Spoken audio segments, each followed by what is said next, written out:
सितम जारी है और देखिए ये सितम आगे यूं ही बरकरार रहने वाला है कुछ दौर और लोगों को सावधानी बरतनी होगी और अपने आप को ठंड से बचाना होगा। बहुत शुक्रिया आप सभी का जानकारी हमारे दर्शकों को देने के लिए।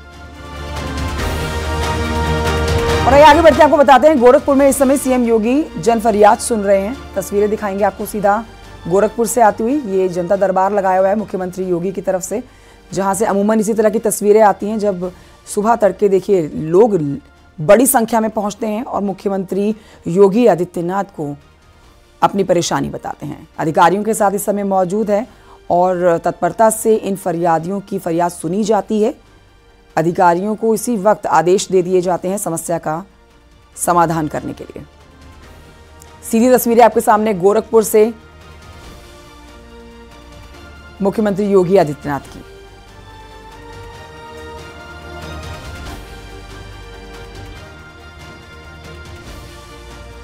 तो जनता की समस्याओं को सुनने का, उन समस्याओं को समाधान देने का जो मुख्यमंत्री योगी आदित्यनाथ का हर दिन का एजेंडा है, वो देखिए इस सर्दी के सितम में भी थमा नहीं है। कड़ाके की ठंड है उत्तर प्रदेश में और इस बीच में भी मुख्यमंत्री योगी आदित्यनाथ जन फरियादें सुन रहे हैं।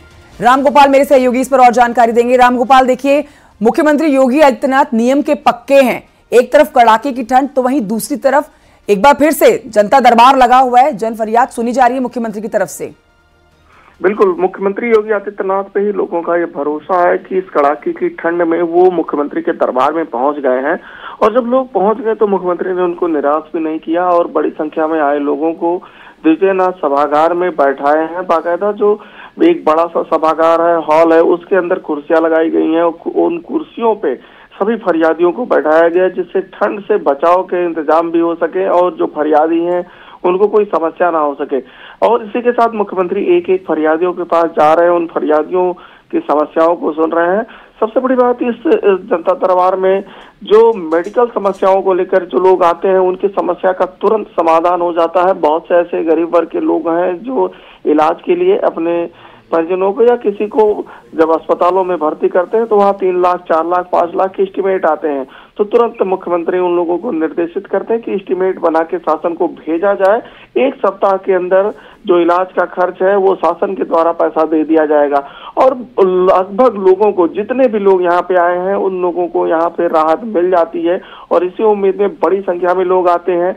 इसी के साथ जमीन से जुड़े हुए मामले भी अधिकतर मुख्यमंत्री के दरबार में आते हैं, उसको भी तुरंत मुख्यमंत्री के निर्देश पे वो सॉल्व करने के प्रयास। बहुत शुक्रिया आपका रामगोपाल। देखिए सबकी अपनी समस्याएं हैं और विश्वास लेकिन लोगों का पक्का है, इसीलिए जनता दरबार में पहुंचते हैं मुख्यमंत्री योगी आदित्यनाथ के सामने अपनी समस्याएं लेके, लिखित में समस्याएं लेकर आए हैं। और देखिए इस समय बड़ा जमावड़ा भी मुख्यमंत्री योगी आदित्यनाथ के साथ होता है। जो लिखित में समस्याएं दी जा रही हैं मुख्यमंत्री को, वो उनकी तरफ से अधिकारियों को दे दी जाती है ताकि जल्द से जल्द इन लोगों की समस्याओं का समाधान निकाला जा सके।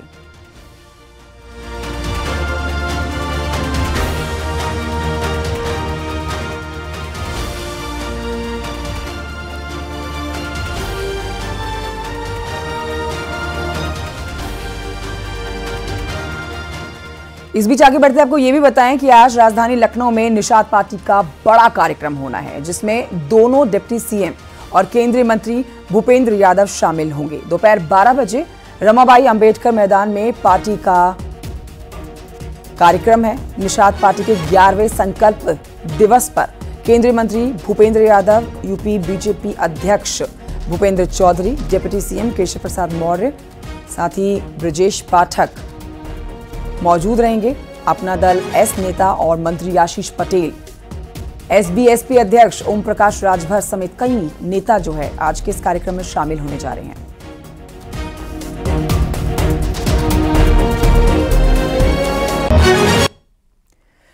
आगे बढ़ते आपको बताएं कि मथुरा में कांग्रेस नेताओं का आज जमावड़ा लगने वाला है। इसमें यूपी कांग्रेस के प्रभारी अविनाश पांडे और प्रदेश अध्यक्ष अजय राय मौजूद रहने वाले हैं। कांग्रेस में जान फूंकने को लेकर मंत्र दिया जाएगा। भारत जोड़ो न्याय यात्रा की तैयारी को लेकर वर्कशॉप होगी। ब्रज क्षेत्र जिसमें 13 जिले शामिल हैं, वहां के कांग्रेसी मंथन करेंगे।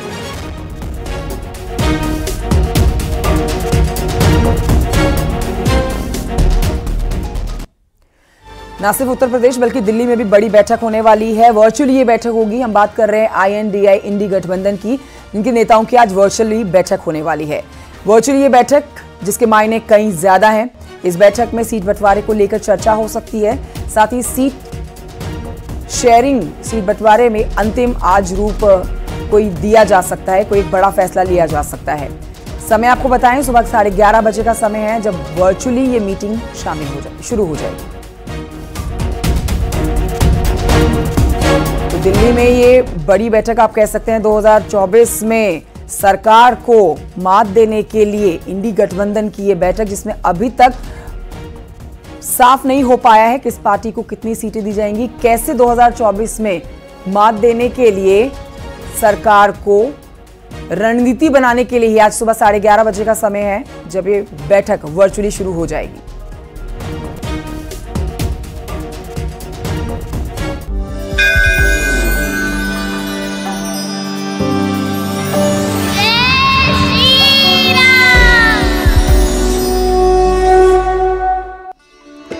और ये बात करते हैं अयोध्या महापर्व की, राम मंदिर के लोकार्पण और प्राण प्रतिष्ठा कार्यक्रम को लेकर। गोवर्धन पीठ के शंकराचार्य की ओर से बयान के बाद से लगातार बयानबाजी हो रही है। इस मामले में संत परमहंस आश्रम का बयान आया है। उन्होंने कहा है कि शंकराचार्य की बातों का खंडन करना संतों का स्वभाव नहीं है। उन्होंने कहा सभी सनातनियों की एक ही मांग थी कि हमें प्रभु श्री राम का मंदिर चाहिए। उन्होंने शंकराचार्य स्वामी निश्चलाचंद सरस्वती से अनुरोध किया है कि इस प्रकार की टिप्पणी नहीं होनी चाहिए। बैठे एक क्या है वो किसका है कि कस्तूरी। देखिए, आचार्य चरण की बात का खंडन करना हम संतों का स्वभाव नहीं है। आज देश की जो स्थिति है, जो परिस्थिति है, इसको माननीय शंकराचार्य जी को भी चिंतन करना चाहिए कि जब 500 वर्ष भगवान रामलला टेंट में थे तब किसी शंकराचार्य ने ये नहीं कहा महाराज कि कोई भी अगर नेता आगे आकर के राम मंदिर का निर्माण कराएगा तो उद्घाटन नहीं करेगा। तब सबका एक मत था हमें कि राम मंदिर चाहिए, हमें उस कलंक की समाप्ति चाहिए थी। तो हमारा निवेदन शंकराचार्य महाराज से कि इस बात की टिप्पणी समाप्त करनी चाहिए और प्रधानमंत्री के प्रयास के संकल्प का स्वागत करना चाहिए और राम मंदिर उद्घाटन का समर्थन करके एक सुंदर सा साकार संदेश देना चाहिए। क्योंकि मेरे मन में जो पीड़ा थी वो रामलला के कष्ट की थी। अब हम सियासत की भाषा बोल करके अपनी आस्था को छोटी नहीं कर सकते। इसलिए मैं तो सब संतों से यही कहूँगा कि आप सबको इस बात का को समाप्त करना चाहिए और राम मंदिर के उद्घाटन का आप सहयोग करें, समर्थन करें, निकट से करें, दूर से करें, लेकिन करें। क्योंकि हमारी पीड़ा समाप्त हुई है, हमें रामलला मिले हैं। अब रामलला किसके हाथ से आ रहे हैं, यह रामलला की इच्छा है। अगर रामलला मोदी जी को ही स्वीकार कर रहे हैं तो हमें उनका भी स्वागत करना चाहिए। दक्षिण भारत की सियासत में बीजेपी का राम दर्शन अभियान रामबाण साबित होने वाला है। बीजेपी की कोशिश 130 सीट वाले उन 6 राज्यों के राम भक्तों को अयोध्या दर्शन कराने की है, जिससे उत्तर भारत की संस्कृति को दक्षिण भारत की संस्कृति से जोड़ा जा सके। इसका लाभ उन सीटों पर भी उठाया जा सके जहां 2019 के लोकसभा चुनाव में हार का सामना करना पड़ा था।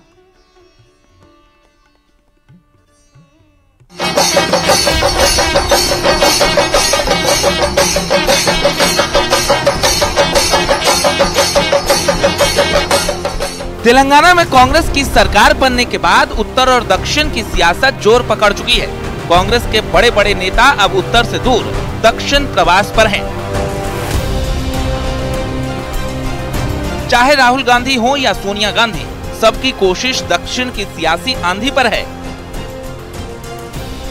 ऐसे में अब बीजेपी भी दक्षिणी राज्यों में पैठ बनाने निकल चुकी है, वो भी उस मुद्दे के साथ जिसकी गूंज देश ही नहीं बल्कि दुनिया में है। 2014 से विजय रथ पर सवार बीजेपी ने विपक्ष के कई किले ध्वस्त कर दिए। विपक्ष के उन गढ़ को भी तहस नहस कर दिया जहां कभी परिवार का बोलबाला था। तो अब राम रथ से विजय पथ की ओर अग्रसर बीजेपी दक्षिण का सियासी द्वार भेदने की रणनीति पर आगे बढ़ रही है। दक्षिण भारत के, चाहे वो आंध्र प्रदेश हो, केरल हो, तमाम ऐसे राज्य हैं जिनके तमाम भक्तजन आएंगे राम दर्शन यात्रा के लिए आस्था स्पेशल ट्रेनों से, और उसके लिए भारतीय जनता पार्टी के उत्तर प्रदेश में कार्यकर्ता पूरी तरीके से जुटे हुए हैं। यही वो वजह है कि भारतीय जनता पार्टी दक्षिण के राज्यों के सियासी द्वार को राम दर्शन यात्रा के माध्यम से भेदने में जुट गई है। बीजेपी एक छोटे से ब्रेक के लिए रुकना होगा, जल्द लौट रहे हैं। आप देख रहे हैं न्यूज़ 18 उत्तर प्रदेश उत्तराखंड।